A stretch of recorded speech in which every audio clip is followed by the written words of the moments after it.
आज हम बात करने वाले हैं उस बैटरी की जो पूरी दुनिया को बदल कर रख सकती है। आज हम इंसान मोबाइल से लेकर स्मार्ट वॉच तक और इलेक्ट्रिक व्हीकल से लेकर मेडिकल इक्विपमेंट्स तक सिर्फ और सिर्फ बैटरी पर ही डिपेंडेंट हैं, क्योंकि इनके बिना ये सभी चीजें चल ही नहीं सकती।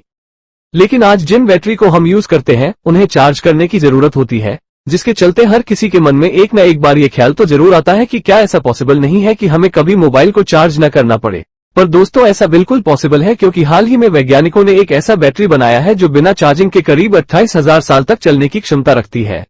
दोस्तों, जब बात बैटरी की आती है तब ये एक ऐसा इन्वेंशन है जिनके न होने से हम सभी ना तो अपने मोबाइल, लैपटॉप, टैबलेट और इलेक्ट्रिक व्हीकल को चला पाते और ना ही स्पेस में मौजूद कुछ सैटेलाइट्स और को ऑर्बिट कर पाते, क्योंकि इन सभी को ऑपरेट करने में बैटरी एक इंपॉर्टेंट रोल प्ले करती है। लेकिन यार, प्रेजेंट समय में जो बैटरी इन सभी इलेक्ट्रॉनिक्स के अंदर यूज हो रही है वो हमें अब भी पूरी तरह से सेटिस्फाई नहीं कर पाती, क्योंकि इन बैटरी की अपनी एक लिमिटेशन होती है जिसके बाद हमें इन्हें दोबारा से चार्ज करना पड़ता है। और शायद यही वजह है कि मौजूदा दौर में वैज्ञानिक एक ऐसी बैटरी डेवलप करने के लिए मेहनत कर रहे हैं जो बार बार चार्जिंग की इस प्रॉब्लम को बहुत हद तक खत्म कर देगी, और इसी कड़ी में डायमंड बैटरी उनके लिए एक उम्मीद की किरण बनकर सामने आई है। क्योंकि इस बैटरी के बॉक्स न सिर्फ हजारों सालों तक लॉन्च करने का पोटेंशियल है, बल्कि ये दुनिया से न्यूक्लियर वेस्ट को भी एलिमिनेट करने में अनुकूल हो सकती है। तो दोस्तों, अब सवाल ये आते हैं कि आखिर डायमंड बैटरी इतनी लास्ट लॉन्ग कैसे है और ये वर्क किस तरह से करेगी।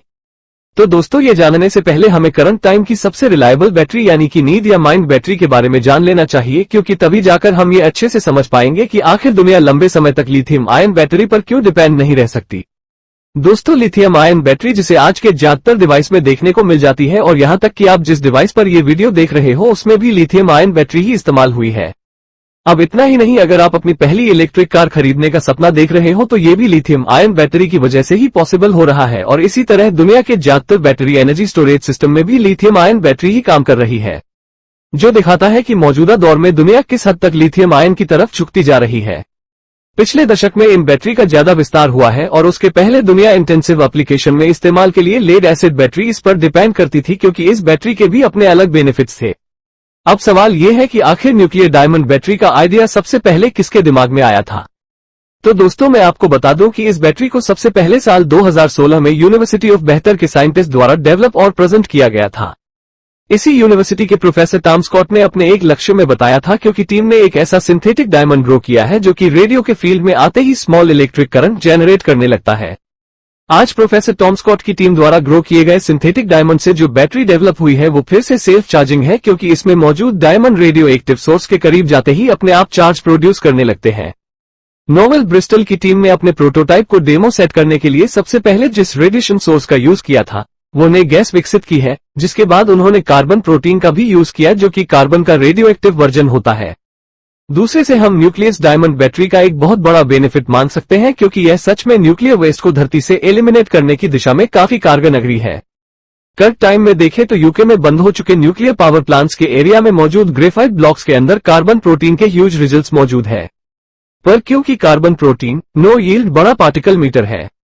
इसीलिए मार्केट में इसको अलाव करना अभी भी बहुत ही ज्यादा रिस्की है, जिस वजह से इसे लॉन्ग टर्म के लिए सिक्योरली स्टोर करना बेहद जरूरी है। मगर और यूनिवर्सिटी के वैज्ञानिकों ने इन न्यूक्लियर पावर प्लांट्स के अंदर मौजूद न्यूक्लियर वेस्ट को एक्सट्रैक्ट और रीपर फोकस करने में एक जबरदस्त अपॉर्चुनिटी देखी, जिसके बाद ऑर्किड लाइट नाम के कंपनी फॉर्म किए गए, जिसका काम डायमंड बैटरी कॉन्सेप्ट का कमर्शियलाइजेशन करना था। दोस्तों, न्यूक्लियर वेस्ट को इस तरह से यूज करना उसे जमीन के अंदर गाड़ देने से ज्यादा बेहतर है। इस बैटरी की मदद से हम न्यूक्लियर वेस्ट को कम कर सकते हैं, और जब ये बैटरी हमारे मोबाइल में यूज होगी तो ये हजारों साल तक चलेगी और हमें अपने मोबाइल को चार्ज करने की कोई जरूरत नहीं पड़ेगी।